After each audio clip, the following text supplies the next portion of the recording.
Okay, here we are ready to continue with our spreadsheet. We've got all of our data typed in. We've done formulas here that will calculate totals, and that does a couple of things. Number one, it ensures that we actually counted things correctly. They should all add up to the same amount of doors that you totally collected. And then down here, I just left this total off. There's one additional way to do formulas for adding up, and that's using a function. Now, if I click equals and I just use a simple formula where I just add these individually, I can do that, but there's a more efficient way to do it, and that is using what's called the function tool over here.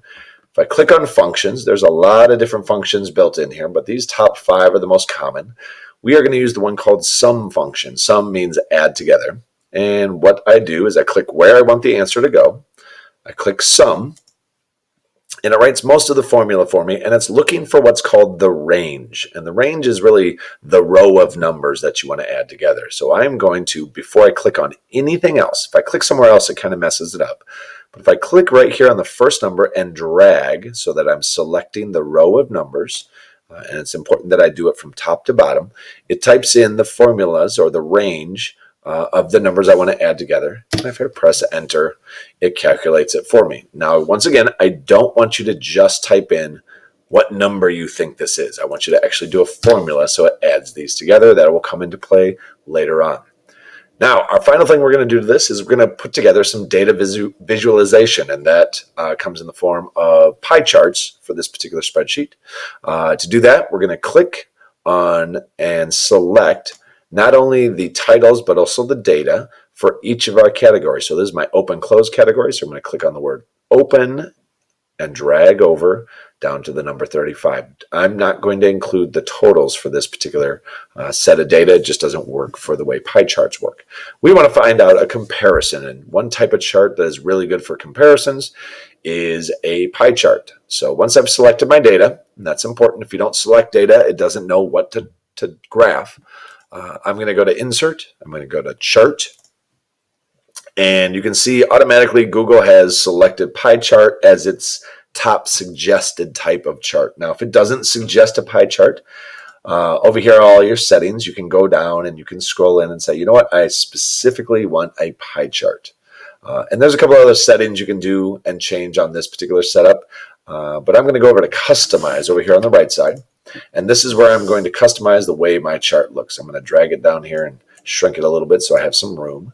But I'm going to go through these, customize. Chart style is where I can change some font themes. I can maximize. I can change some border colors. I'm going to actually leave all of that there. But these are live sort of updates. So if I wanted to see what it looks like, I can click on these, and it gives me a live preview of what that will look like.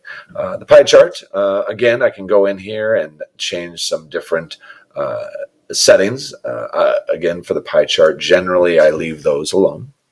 Pie slice, this is where I can customize the color choices. So if I don't like that color blue for the open category or for the open data, I'm going to choose a darker color blue. I think it stands out a little bit more. And then for closed, I'm going to choose a different darker red because I think it stands out a little bit better. I can change those underneath pie slice. Chart and axes titles. This is the biggest thing you want to do. If you do nothing else, make sure you get into chart titles and axes titles. And I'm going to change the chart title here, and I'm going to add a title because right now I'm looking at this data. It means nothing to me because it just has the word open close. I don't know what that means. So I'm going to say, doors open at Hill. And that types that in. Again, I can change some other settings if I want to. And it will give me a live preview of the way that looks. And then the last thing is my legend. Now, for a Google sheet, generally it does a pretty good job of doing the legends the way you want. If you want it to be labeled, which is what it is right now, if you want it to be on the right, kind of takes away the percentages. So I like the built-in percentages, the way it looks. But again, you can change those things as well. And then, like I did before, I'm going to shrink this down, kind of move it off to the right here. And what you should end up with, ultimately, is something that looks like this, where you've got all your different charts and all your different data for all of your categories.